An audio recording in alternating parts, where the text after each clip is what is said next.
Okay. Hello and welcome everybody to this next panel discussion. This one focused on critical perspectives in internationalization research. We're thrilled to have another faculty expert with us today who we didn't see yesterday, plus our very own Gerardo Blanco, which many of you know very well and have seen in his moderating role, but I'm thrilled to be able to introduce him as an actual speaker and an actual bona fide expert on the topic today for the panel. So our panel today is Gerardo, Academic Director at the Center for International Higher Education and also Associate Professor of Higher Education here at Boston College. But Gerardo is joined by Sharon Stein, who's Assistant Professor in the Department of Educational Studies at the University of British Columbia in Canada. So we do realize, Sharon, it's quite early for you and we're thrilled to have you with us. So without further ado, I will turn it over to you. Gerardo, are you starting off? No, actually Sharon is starting off. Sharon, the floor is all yours. Thank you very much for having me.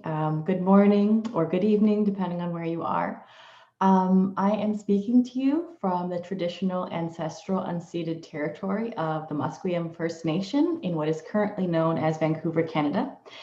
And I think this question of on which lands we sit is really important, even in this online space, because the question of colonialism is something that should concern us as scholars of internationalization.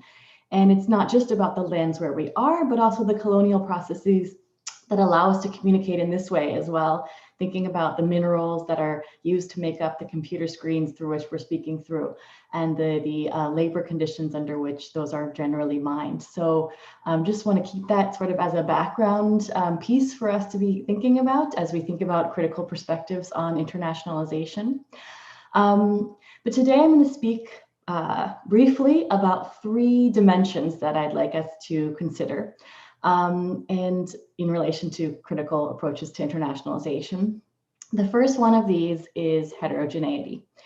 And what I want to say here is that sometimes when we think about critical approaches to internationalization, we kind of assume that we're all talking about the same thing and we're coming at it from the same way. But in reality, there's many different critical approaches. And so it doesn't really serve us to flatten these, but rather to think about where we're all coming from and how we might be approaching a similar problem from different places, even conceptualizing the problem somewhat differently, and therefore having different ideas about what should be done as well. And being able to do that without looking for any kind of consensus, but rather holding those tensions in an agonistic way. So I think there is a need for us to engage in these cross-critical conversations, knowing that that's going to probably be inch-deep, mile-wide work. So when we come together across our different approaches, we're not necessarily able to go deep down in the rabbit hole of the questions that interest us, but we are able to think together about the similar experiences we might have, for instance, in trying to put forward a critical approach when it's not necessarily welcomed in our institutions. So there is a need for that collaboration, especially in strategic ways of thinking together about how we might approach our shared kind of institutional challenges in a similar way. But there's also a need for inch-wide, mile-deep work, in which we go very deeply into the particular questions and theoretical traditions that we're drawing on. And that's to honor the integrity of those different intellectual traditions and the practices that are associated with them. So we need to be able to hold both of those and figure out how to have conversations across, again, that aren't looking for us to agree and that are built on respect for the different approaches and their different histories. And that really needs to include not just Western intellectual traditions that are traditionally included within the universities we work at and study in, but also the traditions that have been systemically excluded from the academy. So honoring that heterogeneity is the first piece that I wanted to talk about. The second piece is complexity. There's a saying that actually came from the business world, but hey, it's useful, so I'm going to take it, which is that we're living in VUCA times, and that is volatile, uncertain, complex, and ambiguous. And I think we need to really think about how our interventions in relation to internationalization are being responsive to these complexities, uncertainties, volatilities, and ambiguities. Otherwise, we're really oversimplifying the scale, scope, and complexity of the problems that we're trying to address, both in the microcosms of our institutions, but also as we're thinking about what it means to prepare students and create knowledge that is globally relevant for these times.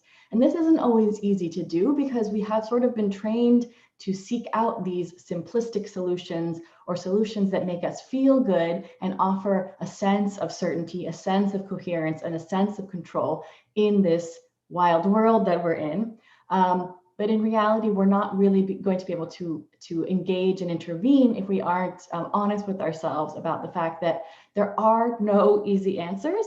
Every answer can create new problems or reproduce the old. And so how do we step back and say, you know, it's extremely complex, and then also figure out in that complexity, where might I intervene, but always being aware that there's probably things we're missing when we intervene in one way. This is also reproduced, this fear of complexity is also reproduced when our critiques are rooted in what I call this villain, victim, victor narrative, which is the idea that there's this something that's pathologized, something that's romanticized, and then perhaps something that's going to lead us to a better, more enlightened space. And this really tends to, again, oversimplify things. For instance, erasing the fact that some people might be both systemically marginalized in some ways, but also complicit in systemic marginalization in other ways. And so it doesn't mean that we don't critique these systemic problems or our complicity, but rather that we do it in a much more nuanced way, not looking for some pure innocent hero, but actually seeing that in this complex world, it's very difficult for us to be outside of complicity in any way. So the last piece, so we talked about heterogeneity, we talked about complexity. The last piece I want to talk about is this piece about complicity. And what often happens in a lot of critical work, not just critical internationalization studies, is that we tend to externalize the problem and we place the blame somewhere else. And we put it either on a specific group of people or on our institutions or on the global economy. And it's not that there's not blame to be placed there in our analyses, but we don't always turn the lens back to ourselves and say, you know what, these institutions may be complicit in harm, but they're paying my salary. And therefore my livelihood is also bound up in the systemic problems that we face. At my own institution, we have become very reliant, for instance, on international student tuition fees. And lots of my colleagues like to critique this in a very sort of triumphant way about how this is a terrible thing that's happening, but we don't then think, okay, well, this is what's paying our bills. And what does that mean for our critique and how we approach this and how we are sitting with the fact that we are also part of the problem, even as we may also be trying to be part of the solution. So there's this desire for sort of innocence and exceptionalism, and that's either of ourselves or of whatever group it is that we're romanticizing or placing as the sort of pure victim. And we might need to complexify this narrative of romanticized or idealized and see in all of us the good, the bad, the ugly, and do that without falling into these traps of guilt, shame, worthlessness, or despair. So being able to hold the fact that we are complicit in the problem, that we are probably holding an unpayable debt in terms of our situation, at least for someone like me, if we think of the colonial history of the places we live and the world we live in. But that doesn't mean that we need to despair or that we are bad people. It just means we need to take accountability, accept accountability for our complicity in these problems and see what is the next most responsible thing I can do in relation to the harms that I might be complicit in. And finally, I would just say that it would be great if we could do that with honesty about the scope and scale of the problem, the complexity of the problem, and our role in it, with humility, understanding that we're probably going to make mistakes when we do this work. We're going to do missteps, and what's important is that we accept responsibility for that, try and do what needs to be done to mend relationships, for instance, when they're broken.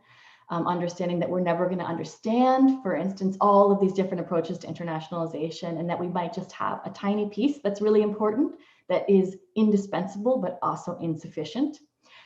Doing this with hyper self-reflexivity, understanding that we might not always be transparent to ourselves. We might think that we're already doing it, but it's really important to actually have, for instance, people that you do this work with, so that we can hold each other accountable and say, you know, I know you're trying to do this good thing, but here's where you might be missing something. And then so that's 3 H's so far. The last H, the 4th H, is humor, which is that, you know, it's really hard to sustain this work given all of the complexity, given the weight of this, given, I would say, the shit show condition of the world, pardon my French. So how do we sustain this? And one way is through doing it in a humorous way. And it's kind of paradoxical to try and hold these very heavy things, the colonial present, the ecological catastrophes that we're facing, in a lighter way. But if we don't learn to do that, we're going to be overwhelmed. And the humor piece needs to also include laughing at ourselves and how ridiculous we can be. So that is what I would like to leave you with, and I will pass it over to Gerardo. Thank you so much, Sharon. I will want to associate myself to everything that you have shared, and I'll try not to repeat since we are in agreement on so many things. I think before I go on, I would like to acknowledge that I am an uninvited guest in the lands of the Mashpee Wampanoag, the Aquinnah Wampanoag, Nipmuc, and several bands of the Massachusetts people, of course, from which the state of Massachusetts has taken its name. And I really think it's very important, right, I really want to continue, right, where you kind of left off, Sharon, and I really wanted to perhaps begin with repeating one of the aspects, right, which is how there is a diversity of perspectives within what we call critical approaches, right, within internationalization research. In fact, I would characterize these as a situation of mainstreaming and proliferation.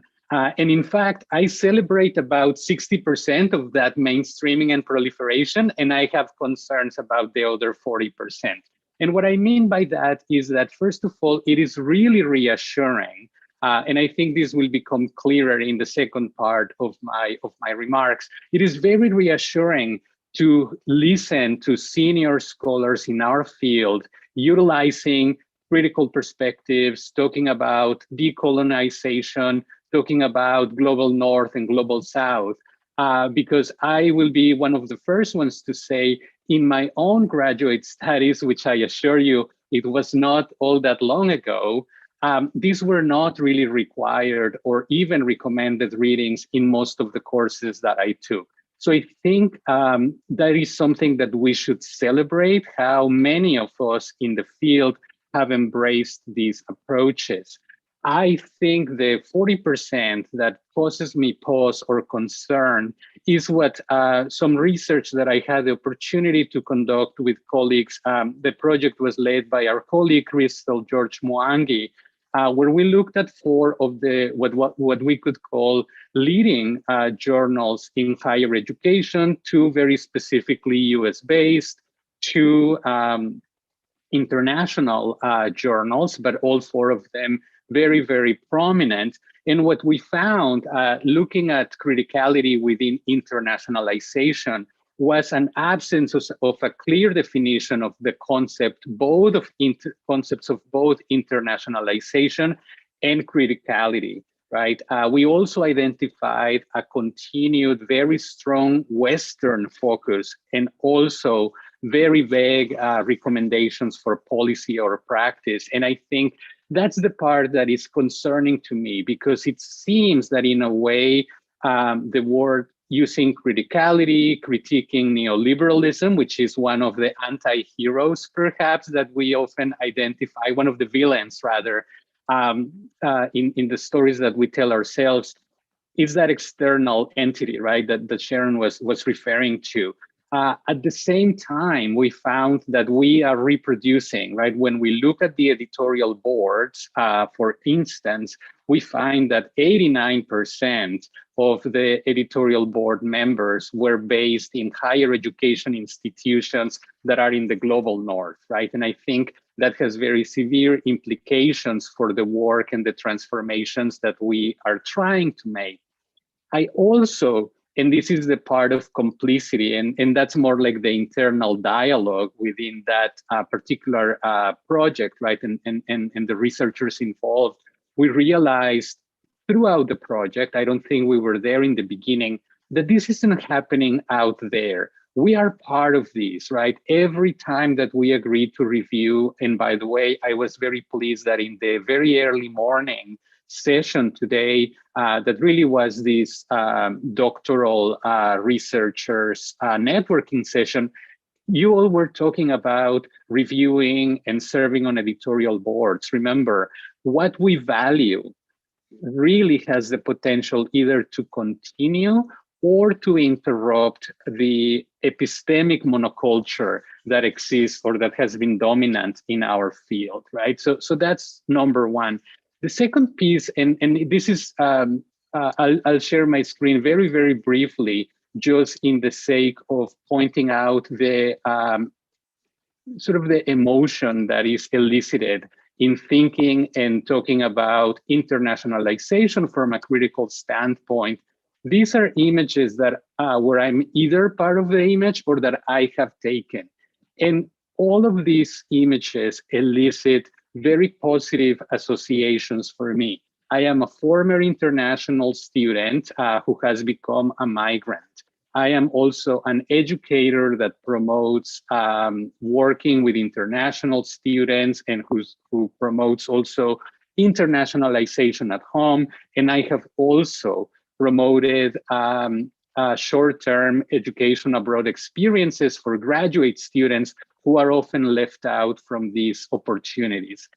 And this is precisely, right, what we are trying to unsettle.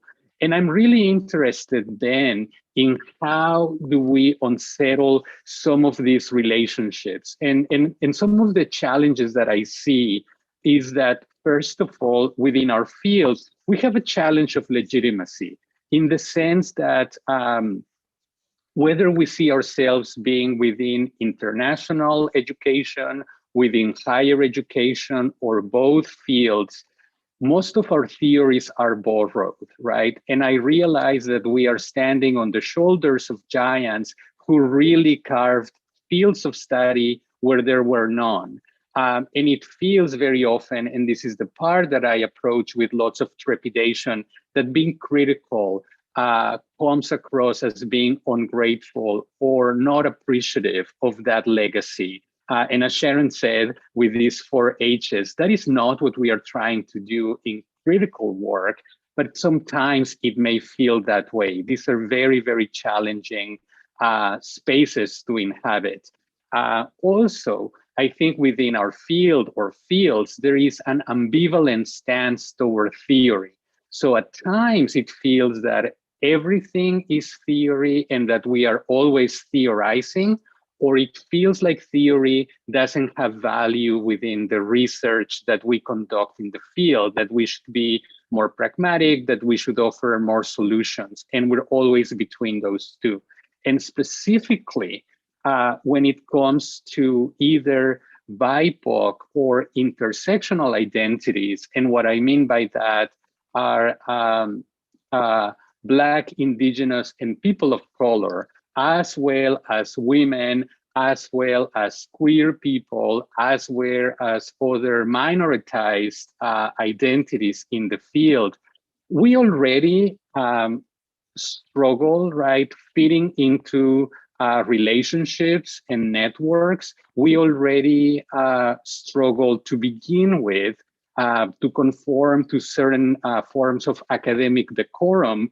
And then on top of that, when we pursue critical work, it feels that we are further complicating those relationships and, of course, further potentially putting ourselves in precarious situations, right? So finally, And this is the kind of the invitation that I want to do in wrapping up, that we are always, when we invoke critical perspectives, we are always somewhere between virtue signaling and complicit, as Sharon had mentioned, right?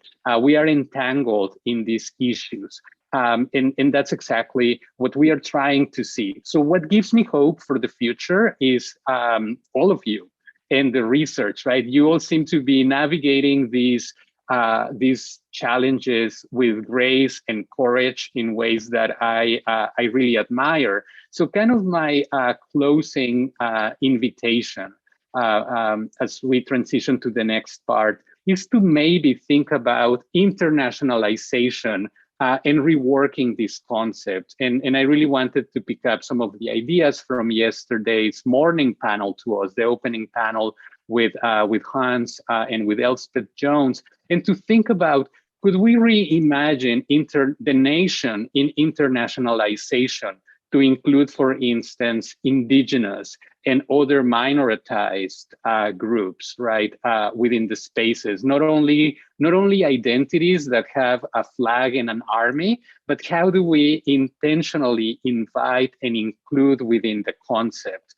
But also, how do we move this internally, right? How do we look at ourselves and situate internationalization, not as something that happens out there, but something that we are part of?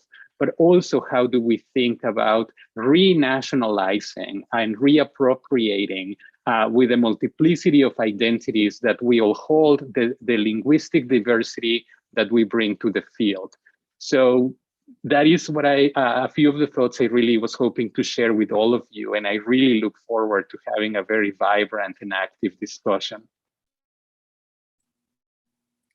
Thank you so much, Sharon and Gerardo, for kicking us off on this super important topic that, as you mentioned, Gerardo, came from the beginning yesterday and will probably continue to be a theme throughout the week. But it's great to have a space where we are just tackling this. So we've already got 2 questions, so we'll kick off with those, and I invite you in the audience to post other questions as they occur to you as well. We'll start off with a question from Marissa Lally here at BC. Marissa is asking, when you acknowledge both the VUCA state of the world and your complicity in it, do you feel any sense of hope? Do you feel that the positive impact of your work outweighs the negative? Sharon, would you mind being the first to respond on that one? Sure. Yeah, hope is really tricky. I'm a bit wary. I'm wary of hope, but I'm also wary of hopelessness. So what we say in my research collective is that we have to walk this really fine tightrope in between desperate or sort of naive hope. And that's generally hope in some predetermined answer, or some group that has the answer, or some return to the past that we think had it right.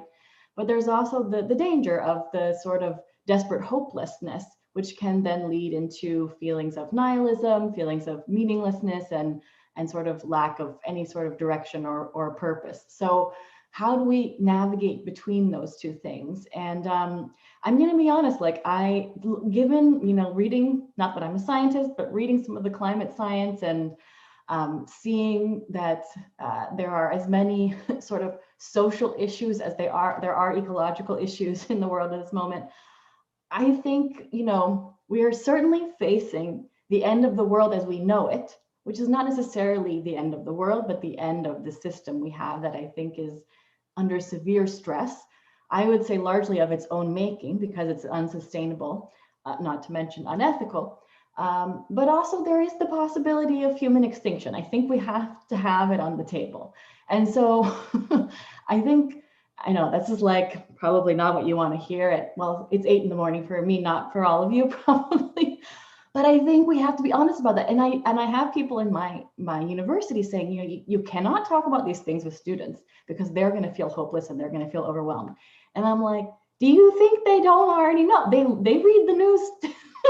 They're not like in some bubble. They're getting all of these messages. And when we don't talk about it, that's the real problem. Not only we don't talk about it, but we don't know how to hold. So I would actually say, when I think about the future of internationalization, or at least what I would like to do with it, is figure out how we can actually prepare to face the potential end of the world as we know it, so that we can do it in a way that doesn't become, for instance, extremely reactionary and violent, which of course is already happening. And so it's not perhaps a hopeful message, but the hope that I would have is hope in the integrity in the process of trying to learn to do something differently.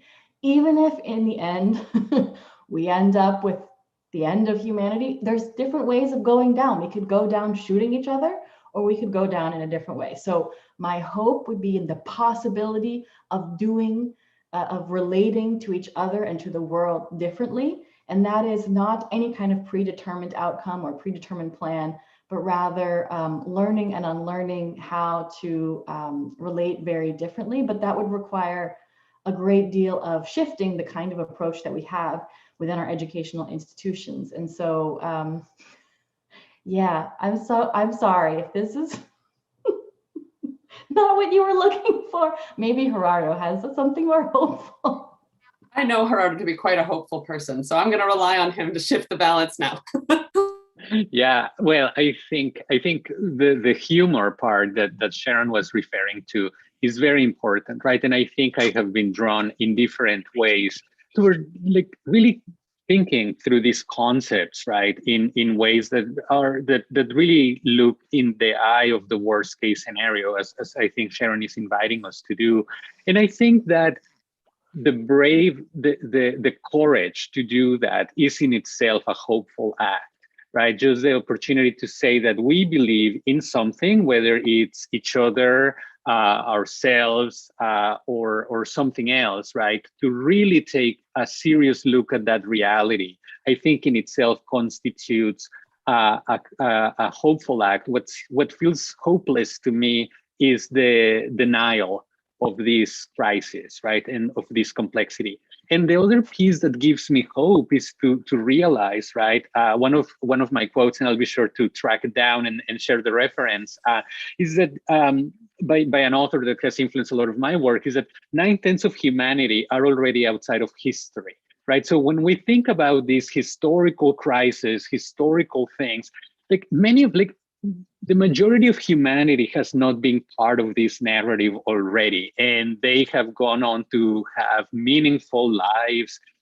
full of love and compassion for others, right? So I think in a way, the courage that we need to have is to imagine, right? As a lot of Sharon's writing, by the way, I have to say, has also inspired me to think about with colleagues, of course, that we, that I think we need to have the courage to imagine things otherwise, right? And to imagine life without the privileges of the certainties that we currently live with. And if that is the part that we are giving up, I think many of us can do that, right? And I think that is really the question: how open are we to confront and to engage with these realities with openness and honesty? Thank you so much for those comments and for bringing in the importance of both the hope and the hopelessness. Holding both is probably an important tension for all of us to engage with. The next question I'm going to pick up on is coming from Gian, who I know is based in Switzerland. His question is, and I'm going to say it exactly how he said it because I think it's important the way he said it. He said, "I'd love to hear both of your thoughts in conversation around sitting with these complexities while at the same time seeking validation from systems that will never fully love us. Do you have any advice for those of us early in our careers about how to navigate this ambivalence?" Gerardo, would you mind starting that one? Happy to try. Thank you, Jan, for that question. It's just so thoughtful.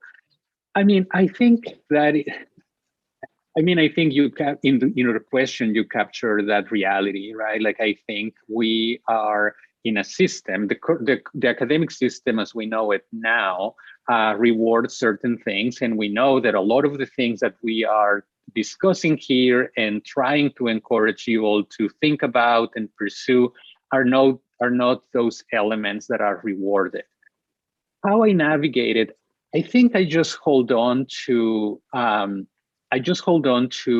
the resistance, right, that I grew up around. As many of you may know, I am from Mexico, that is, right, a quintessential colonized setting, right? I know I know no other language than Spanish and English, and both are colonial languages, right? I have this connection with the peoples of the continent that has been severed, right? And so all of this is in who I am.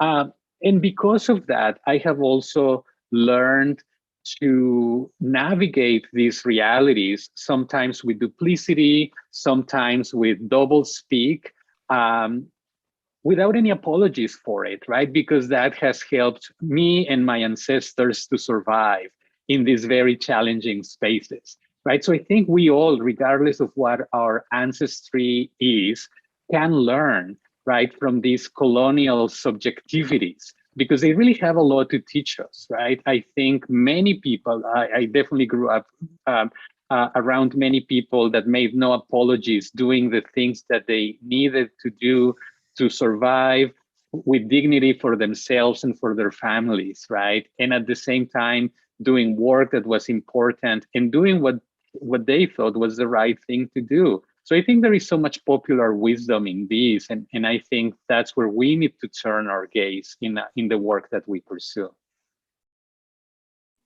Thanks, Rara. Sharon, do you have anything to add on that one? Yeah, I mean, I would say that, I mean, it's a great question, Jan, as per usual. And one thing is that I would say, perhaps we shouldn't be looking for validation from the system. I mean, we have to, in a way, if we're going to be part of them, strategically look for, like, we have to tick the boxes of the publications and all of the other things that we have to do if we want to be here, if that's what we decide. But in terms of getting our sense of worth from them, that is going to be a losing game. And actually, even for the people who the system rewards and says that they care about, I think that's a losing game, because it's very precarious and very conditional. And the minute that there's a challenge or that you're not validated in that way, you kind of collapse. I've seen this happen, especially as the neoliberal project intensifies with some of my colleagues. And so I would say, let's not seek our sense of worth from any institution, even alternative ones, actually, for that matter. But the one thing that also I try and do is distinguish between the job and the work. And the job is the sort of formal, official requirements and duties. And there's a lot of things that can be done there that are important. I'm not dismissing the importance of that, but they're all very much bound up in the limitations of the institution. And then there's the work, which is the thing that's actually driving us. And I think for many of us, it's not necessarily this investment in the institution. So I think if we're going to be here, we do need to figure out what we can do to make these institutions, for instance, less harmful, and think how we can use them to generate the kind of conversations we actually think are important. But I would also say, when we're doing that, not to invest in the idea that the institution will change, because we know we have our critiques and our papers about how deeply colonial the institutions are. So how can we do this work and try and move things without investing in the outcome and knowing that what we try and make happen might not happen, but it might enable something else to happen either within the institution or outside of it. That's great. Thank you so much for both of you. I've been trying to group things, and I see another question that just came through is also sort of in the realm of the system. So if you don't mind, we'll stay in the system for a minute. So there's a question coming from Roger Anderson, who I know is also based here in the US. The question is, are professors supposed to provide the better way, or are professors supposed to lead students to an agnosticism on this important topic? Do you have any thoughts on that? And he started that off with villainized, romanticized, and the better way. What do you think the role of professors are in that space? Sharon, do you want to pick up on that? Sure. I think the university at one time had a sort of hegemonic claim on knowledge and common sense. And I think it's not the case anymore. And I don't think that's a bad thing because the hegemonic common sense was very colonial.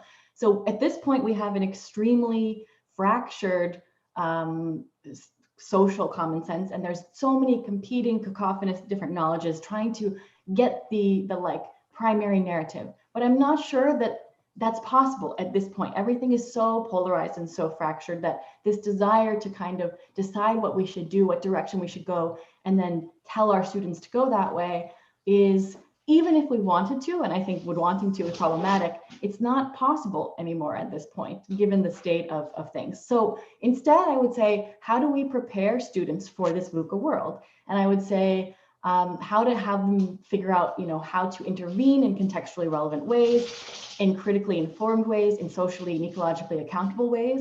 In my research collective, we say SMDA is the direction we need to go into. And that is sort of, if we're on the tightrope between hope and hopelessness, we're going towards SMDA. And that is sobriety, maturity, discernment, and accountability. So it's not that we tell them what to think or even how to think, but we say, how do you make sense of your world in an intellectual way? How do you take accountability for your affective responses to things? And how do we build different kinds of relationships so that we can actually walk through the storm that is rapidly coming our way? So it's definitely not about leading them somewhere or saying absolute relativism. It's rather trying to figure out how we can prepare them to enter this ridiculous world. And what I've learned from Indigenous communities I've collaborated with is, how do we learn to be good elders? The whole point of education is learning to be a good elder. I don't know what that means, I will be honest, because it's not the system I grew up in. And I think even a lot of older people in our societies are not necessarily elders. We're sort of infantilized, but how do we grow up together? And that will require us as professors to also grow up so that we can support our students to do the same. I think that was just so well said. The only other piece I will offer, right, is that there is a certain level of, I don't think it's our role to provide answers or to tell people how to do jobs that we don't do better, right? I think what we can do is to accompany a process of reflection about their practices, right? Developing better and deeper understandings of those practices. And I think that kind of manifests itself in, like, for example, right? Like the things that I care about, like quality in higher education, there are so many people that know so much on the practical side about these practices and these approaches. And all I'm trying to do is to, at best, reflect with them through teaching, through research, and through other opportunities about the work that they do, right? Like, I don't pretend to say that I know the work because I'm not doing that work, but they do, and we can learn from each other. And maybe that is, and actually, I don't think being agnostic is all that bad in that sense, right? If we can be agnostic together, maybe we find a better way together. But I think I also find a lot of wisdom in this notion of how to become good elders in a future that is uncertain. So, yeah. Perhaps linking back to Chris's talk yesterday, another example of how we use our power for something, a power that we have, how do we use it in a positive way? So we have two questions that I think are linked, so I'm going to ask them together, if that's okay. So one is coming from Yo-Yo at Boise and one from Sunfeng at Michigan. So the Yo-Yo's question is, I'm largely trained to be a positive or post-positive researcher, if you want to use those terms, but I often get very inspired reading critical perspectives and feel that I align with the values and positions. So sometimes I feel conflicted when it comes to these complex positions that I have. I wonder what your thoughts are on this. And Sunfeng has a similar question. I wonder how you have conversations with practitioners and scholars who are more positivist and less critical. I personally struggle as someone outside of the system and vulnerable to talk about these power differences. So if you could handle that sort of research methodology, positionality set of questions, I'd appreciate it. Herta, would you mind kicking us off? Absolutely, I'll be happy to. I mean, first of all, I would be wary of labels, right? I think we all, regardless of what's our age, we all are too early career to put a definite label on ourselves, right? Like people like that. I mean, if you think about somebody that everybody cites, like Foucault, right? And we all have kind of perhaps oversighted him a bit in the field and in other fields, but like, I don't think he knew what kind of researcher he was or what kind of scholar he was, right? And I think let's be wary a little bit of these labels. Second of all, if we embrace them, because at times they are useful, I think for me, what really matters is the relationality and conviviality of academia, right? Like that is what that is what makes universities attractive for me as a place of work, right? Like if I didn't find anything rewarding or satisfactory, I certainly wouldn't be here, and I am, right? So every day I kind of vote with my feet that this is something worthwhile. And for me, those relationships are very important. I think because we are in a panel about criticality, we do need to recognize the power differential.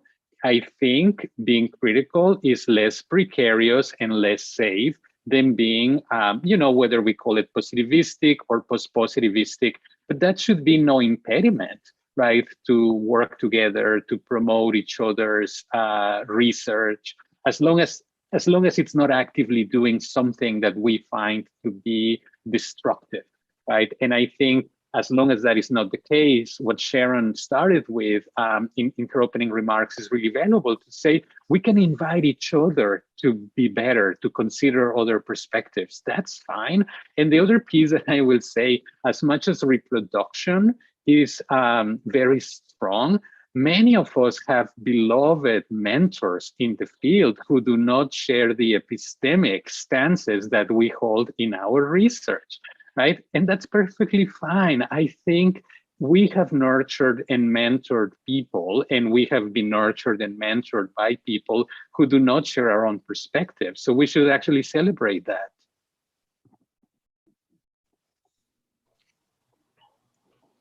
Yeah, Gerardo said a lot that was great, and I would second, and I would just like sort of continue that thought, which is like the work that we do cannot be done alone.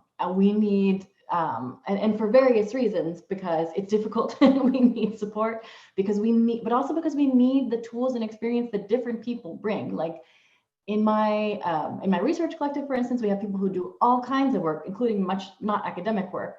And we kind of are mutually informed by the work each other does. And when we do workshops and things, we have the people there who do, the academic critique, the people who do the body work, the people who do the relational work. So it's translating that to academia, like we can work together, and including on actual like research collaboration, but in many other ways as well, which is talking through things with each other. Even, for instance, if we're worried about the response of, let's say I'm a critical researcher and I'm worried about the response of a positivist. I'm doing a project on decolonizing STEM right now, so I'm thinking a lot about this.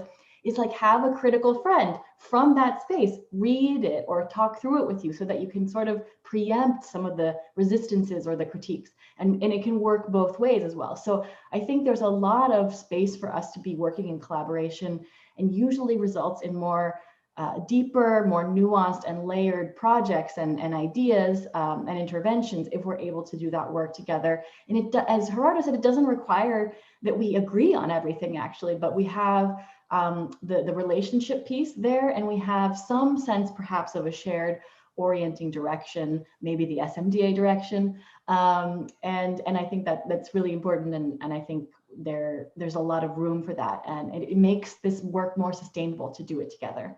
And speaking then to the question of practitioners, not so much on the positive piece per se, but like when I work with practitioners, we start with where they're at. And in many cases, they already have a critique or they have something that's bothering them. Like, I see that there's a problem here, but I don't exactly know how to make sense of it. And it's like, okay, let's start with that. Where might this be coming from? How do we put the different pieces together, connect the dots so that we understand what this phenomenon is? And I say to them, and this is also what I do with my students who are practitioners, which is there is a space for that really deep critique work, and you do not have to calibrate your critique to its translation to practice. It's important to keep them separate. So do the critique as deeply as you can, and then we can ask, okay, based on this really deep critique, what can I do to intervene in my space? It may only be a tiny little piece of the whole critique, but we're starting with what's real, what's contextually relevant, and saying, what is this next most responsible small thing I can do in my context, given that I have this critique, but knowing that if I bring the whole thing, it will probably be either illegible or rejected or whatever else. So I actually really enjoy that work of supporting people to figure out how they can intervene in their practical spaces in generative ways. Thanks so much to both of you for that. I think it's a really good piece of advice, however, not to label yourself. I think sometimes this is a harm that we can do through our research methods classes. These are the paradigms, choose a paradigm. It's like, no, you don't have to choose a paradigm. Just know what the paradigms are. All right, the next question, and I think this is a really nice one to end. It looks like the last question coming from the floor is, what do you believe the main camps of internationalization critique are right now?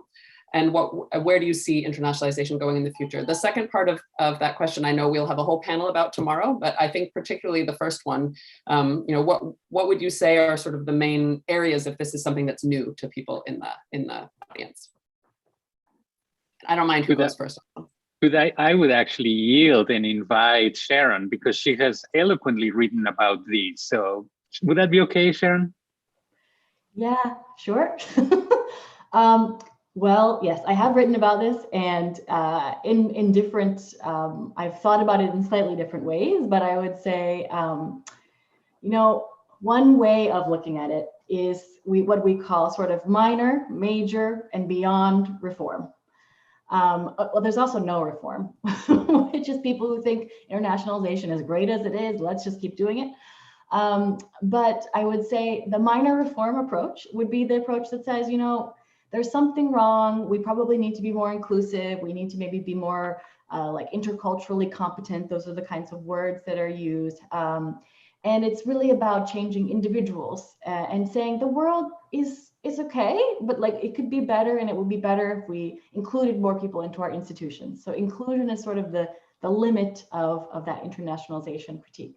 The major reform says, actually there's a really big problem with the world as it is, and it's really about power. So how do we go toward this idea of recognition of difference, of redistribution of power and resources, and representation in, for instance, our syllabi, so that it's not just this tokenistic addition of some scholar from the global south or an indigenous scholar, but rather that they're centered in our curriculum. The beyond reform approach to internationalization says, I'm not sure that this is the direction we want to go in. I'm not sure if our institutions are sustainable, and we need to imagine something entirely different that we probably actually can't imagine from where we are right now. And so it sort of works at the edge of the institution and says, what else can we experiment with? Maybe using some of the resources from the institution, but actually having community-driven work and not romanticizing that either, saying, again, like there's a problem with idealization as the sort of mirror opposite of vilification, but saying there are examples of doing this work very, very differently in ways that wouldn't be recognized even as internationalization. And I think that's a bit what Gerardo was saying at the end of his talk as well. It's like really kind of opening up what internationalization could mean in ways that may or may not be sanctioned by or legible to our institutions, but creating space for that. And what I would say about these different approaches is they're not mutually exclusive. Again, they're very much contextually relevant. So when I go into a meeting at my university about rewriting our international strategic plan, if I bring the beyond reform critique, they will just look at me like I'm from outer space. So I have to figure out, they're probably coming from a no or minor reform space,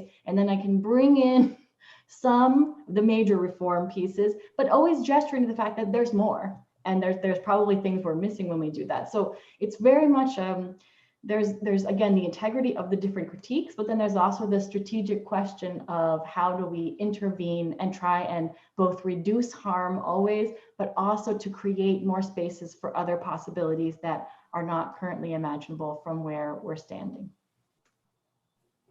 Thank you so much, Sharon, for that. I'm aware we've got 6 more minutes. I might abuse my position as chair and ask one last question, if that's okay. It was a really dynamic discussion happening in the breakout room that I was leading yesterday, and I think it's really relevant to this. So I'm going to bring it in, if that's okay. We were having a conversation about the tension when you're thinking about practitioner work that is seeking to improve, or even academic work that's hoping to advise those who are hoping to improve. So while we're trying to improve inclusivity, for instance, how do we handle the tension between a deficit narrative and also the potential of imperializing? So the potential of sort of saying, we're trying to improve inclusion, so what we're going to do is bring in some practices that actually are quite harmful and not critiquing that. So we had a couple of papers in our panel that were trying to look at this. So how do you improve, or how do you try to improve without bringing that in, but also without romanticizing? So without saying, because this is an indigenous institution, everything they do is fantastic, but also not saying we want to improve things by bringing in an internationalization strategy from another institution without dealing with the potential problems that come from that. So that sort of tension of how dealing with that tension when we're working practically speaking, I guess. So I don't know if either of you would be willing to tackle that. I know we had not come to any sort of successful resolution in our conversation, but it'd be a nice way to end if that's okay with you both. I can try and start, and that also gives Sharon the last word in the session. Something that comes to mind, right? Conceptually, I really think it's very valuable, some of the ideas that Gayatri Spivak has shared about strategic essentialism, right? And I think this can be very valuable when we are doing this kind of work, because it provides at least an entry point. We know that there are funders, that there are decision makers, right, that will only engage or support something if it has some kind of slant of some form of capacity building, right, to just to exemplify one of the many kind of keywords, right? And I think there are ways of sort of strategically, and this goes back to that double speak I was referring to, and I tend to think about it as a translational exercise to say, okay, this is the world that you inhabit. These are the priorities that you set. I want to be in dialogue, right? Like, I don't want to be in distance. I want to dialogue while I recognize the power differential, the ideological differences as well. And then, but I still want to engage. And I think that is one way to start. Definitely there's no end to it. So that's not where I suggest we should end. But I think there is, that is a conceptually important tool to try and at least participate. Because I love the example of those committees, because the alternative is not being invited to the committee, and then you really don't have a say. Yeah, I mean, I wish I knew a little more about the context, and I know we don't have time to have that whole dialogue, but I think really the context is so important of like who we're talking about and how, and are we talking about doing this in our mainstream white stream institutions? Are we talking about doing it with alternative institutions? I mean, these things really matter, but I think, especially when we're working with minoritized institutions and populations, we do start with like two things. One is what do they want? And not necessarily saying that that's not problematic, because what they could want could also be harmful. But also what is the reality of the context that we're navigating? And so even with my students, when I'm talking about like this ridiculous neoliberal system, I'm saying, but if you want to be in the university, this is what you will have to do to tick the boxes to be here. Do you want to do it? And if you want to do it, this is what you need to do. And then how do we do the other work somewhere else? That's the thing with the job and the work. But the other thing I would say is that there's kind of what Gerardo was saying is like, there's translation that's extremely important, and there's different narratives. So when I would do my collaborations with Indigenous communities in Canada and Brazil as well, we have internal and external narratives. And actually we have multiple of each of these. So when we're trying to get funding from our national funding agency for projects that can bring funds to communities for them to do the projects that they want to do, it's not that we tell the funders exactly what the community is saying, because it wouldn't be legible probably, or it would be misread, and it might not be considered fundable. But we know in our work as translators that we can frame something for the funding agency that is potentially fundable and is not a lie about what we're doing, but we tell very different stories. So I think we also need to maybe in this work loosen our attachment to single stories, not only about single stories of the forward we're going, but single stories about the work that we do, and see like in this context, what is going to land so that we can enable the work to happen. That is, and it's not easy to figure out how to do those translations. It takes practice. But if we want to work across these very different communities and contexts, then it's a skill that we will probably have to develop.